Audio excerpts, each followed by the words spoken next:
और इटावा में बड़ा सड़क हादसा हुआ। लखनऊ आगरा एक्सप्रेसवे पर कार और डबल डेकर बस में टक्कर हो गई। इस हादसे में 7 लोगों की मौत हो गई है। कार में सवार 3 लोगों की जान चली गई और वहीं बस में सवार 4 लोगों की मौत हो गई है। हादसे में 20 से ज्यादा लोग गंभीर रूप से घायल हुए हैं और बताया जा रहा है कि ये बस रायबरेली से दिल्ली जा रही थी।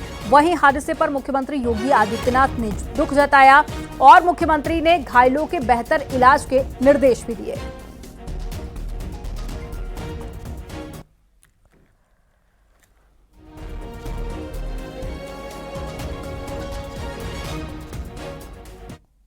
जा रही थी और पौने 1 बजे के आसपास 129 नंबर के जो एक्सप्रेसवे का जो नंबर है किलोमीटर का, उस पर जो है एक सरोड कंपनी की इंजॉय गाड़ी से उसका टक्कर हो गई।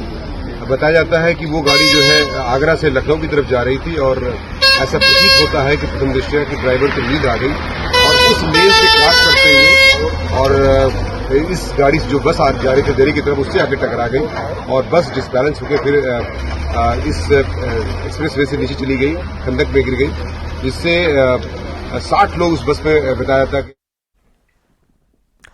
और हादसे वाली जगह से देवेंद्र चौहान हमारे सहयोगी जुड़ गए हैं। देवेंद्र, आप इस वक्त ग्राउंड जीरो पर मौजूद हैं। काफी दर्दनाक हादसा हुआ, कैसी तस्वीरें हैं आपके आसपास और क्या अपडेट मिल पा रही है मौके से?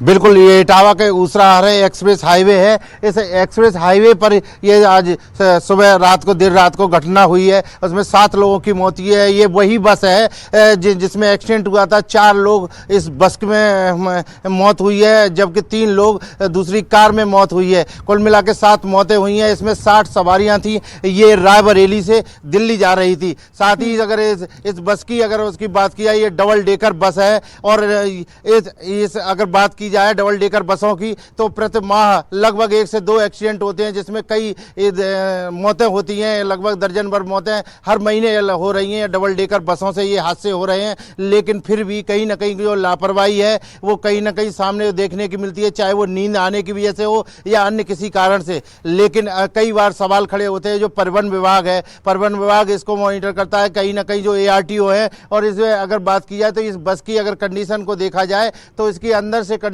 बेहद खराब है। कई चीजें ऐसी हैं कि जो दर्शाती हैं कि जो विभाग है उसने कहीं ना कहीं इनकी चेकिंग नहीं की, या इनको जो NOC जारी कर दी गई तो वो आखिर कैसे जारी कर दी गई। ये कई सवाल हैं जो खड़े रहते हैं हमेशा, जिनके जवाब बाद में, दुर्घटना के बाद में तमाम अधिकारी देते रहते हैं और कहते हैं कि हम ये इन चीजों का ध्यान देंगे, लेकिन कहीं ना कहीं जो देते नहीं है, जिस कारण से ये हादसे होते हैं। मौत हुई है, 7 लोगों की मौत हुई है इस बस में। और देख सकते हैं डबल डेकर बस है। इस पूरी बस को अगर जो है देखेंगे तस्वीरें ये बयां कर रही है कि हादसा कितना दर्दनाक था और बस पूरी तरह से क्षतिग्रस्त हो गई है। लेकिन अभी भी सवाल कई सारे हैं कि आखिर हादसे कब रुकेंगे। जानकारी देने के लिए बहुत शुक्रिया देवेंद्र आपका। सीएम योगी आदित्यनाथ का आज कुशीनगर का दौरा है। सीएम योगी दोपहर 2:30 बजे कुशीनगर पहुंचेंगे और मुख्यमंत्री भैंसा में बाढ़ प्रभावितों से मुलाकात भी करेंगे और बाढ़ प्रभावितों को राहत सामग्री भी बांटेंगे। साथ ही योजना के लाभार्थियों को प्रमाण पत्र भी देंगे।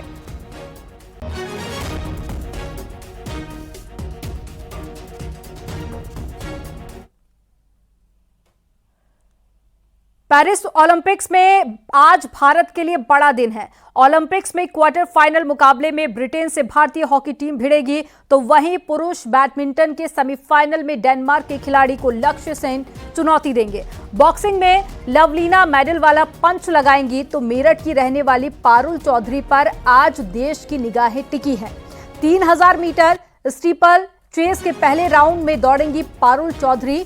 तो आज का दिन ओलंपिक में बेहद खास रहने वाला है और पारुल चौधरी पर यूपी ही नहीं बल्कि पूरे देश की आज नजर टिकी रहेगी।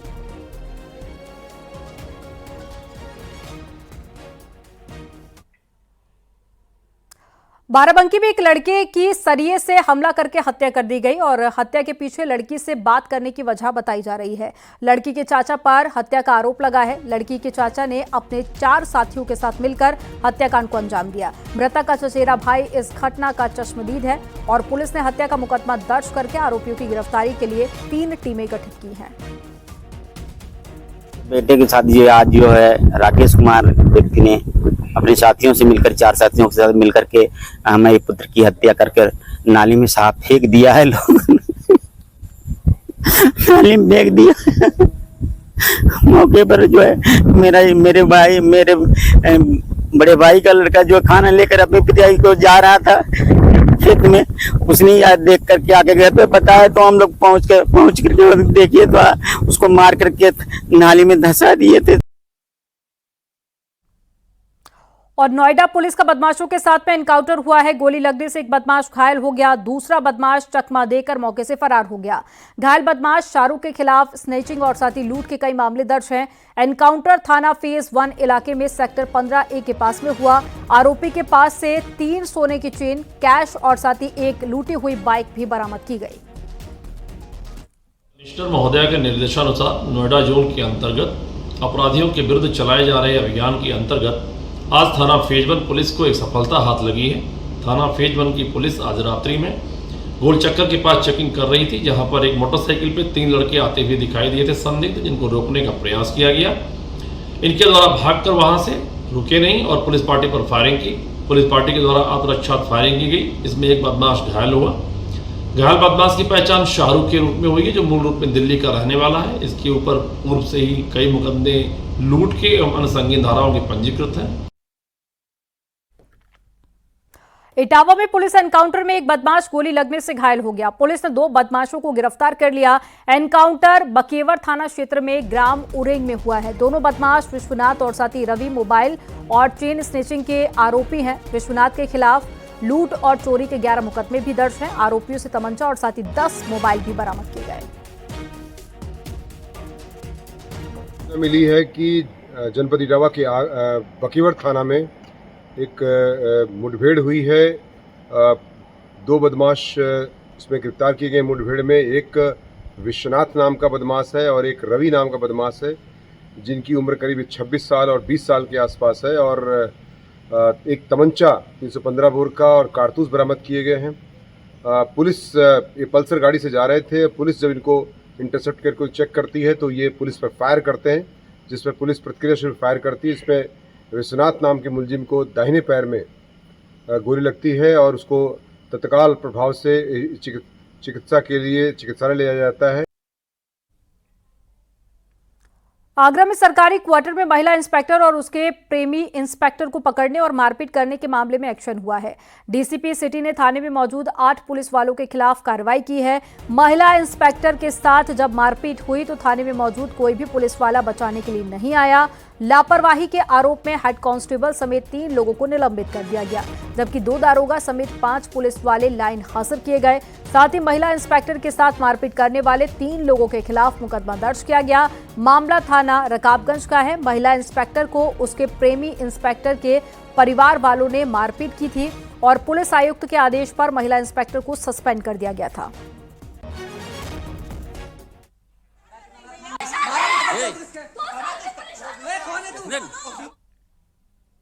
खबर शाहजहांपुर से है, जहां पर कोचिंग से घर लौट रही छात्रा से शोधों की छेड़छाड़ का मामला सामने आया और अश्लील हरकतें करते हुए भी देखा गया। परिवार ने 4 शोधों के खिलाफ केस दर्ज किया है, जहां पुलिस ने तत्काल प्रभाव से आरोपियों को गिरफ्तार कर लिया। मामला चौक कोतवाली का है, जहां पर कोचिंग जाने वाली छात्रा को स्कूल और कोचिंग जाते वक्त कई बार शोधों ने छेड़छाड़ की थी। कल दिनांक 2 अगस्त 2024 को थाना कोतवाली क्षेत्र में एक व्यक्ति द्वारा यह शिकायत दर्ज कराई गई कि उनकी इंटरमीडिएट में पढ़ने वाली छात्रा, उनकी पुत्री, जब वे कोचिंग से लौट रही हैं तो कुछ व्यक्तियों द्वारा उनके साथ रास्ता रोककर छेड़खानी की जा रही है। इस क्रम में तत्काल ही बीएनएस तथा पॉक्सो एक्ट के तहत मुकदमा दर्ज करते हुए जो व्यक्ति हैं उनको गिरफ्तार किया गया है। गिरफ्तार 4 शोधों में से एक नाबालिग है, जिसके विरुद्ध जेजे एक्ट के तहत कार्रवाई की जा रही है, तथा जो शेष 3 व्यक्ति हैं उनको गिरफ्तार करके माननीय न्यायालय के वरीक्षा में भेजा गया है। इस क्रम में जो भी आगे के एविडेंस होंगे उसमें कड़ी कार्रवाई सुनिश्चित की जाएगी। खबर बलिया से है, जहां पर नदी किनारे कंकाल मिलने से हड़कंप मच गया। परिवार ने कपड़ों से युवक की पहचान की है। गुस्साए परिवार ने थाने में जमकर हंगामा काटा और पुलिस के मुताबिक नवीन कुमार 30 जून से लापता था। इसके बाद में परिवार ने तहरीर दी थी। पुलिस ने इस मामले में केस भी दर्ज कर लिया है। पुलिस ने भरोसा दिलाया कि आरोपियों की गिरफ्तारी की जाएगी। व्यक्ति की स्कल और कुछ बोन्स के साथ उसके कपड़े और चप्पल मिले, जिस पर परिजनों ने देख करके यह बताया कि यह उनके बेटे नवीन, जिसकी उम्र 28 साल है, उसके चप्पल और कपड़े हैं। उन्होंने संभावना व्यक्त की है कि यह स्कल और जो बोन है वो उनके बच्चे का ही है। इस संदर्भ में उन्होंने बताया कि 30 जून को मेरा बेटा ब्रजेश राय के साथ काम करने के लिए कहीं गया था और उससे संपर्क न होने के कारण 7 जुलाई को हमने इसकी गुमशुदगी लिखाई थी, लेकिन उसके पश्चात लगातार संपर्क करने का प्रयास किया। संपर्क न होने के कारण 27 जुलाई को इस प्रकरण में 365 आईपीसी का मुकदमा पंजीकृत किया गया था। संगम नगरी प्रयागराज में गंगा नदी उफान पर है। पहाड़ी इलाकों में हो रही बारिश के बाद में अब संगम में भी गंगा का पानी बढ़ने लगा है। प्रयागराज में गंगा नदी के उफान के बाद घाट जलमग्न हो गए हैं। अभी तो जो बाढ़ था वो तो अभी बाहर सब बाढ़ व्याप्त था। बाहर बारिश हो रही थी। जब वहाँ से पानी आरंभ हुआ, माने चलना शुरू हुआ, जब प्रयाग आया तब यहाँ बाढ़ शुरू हुआ है। एक दाएं बढ़ के घट चुका था, दोबारा बढ़ा है। स्थिर हो गया है चलती समय जो है, या घटेगा या दोबारा फिर बढ़ेगा।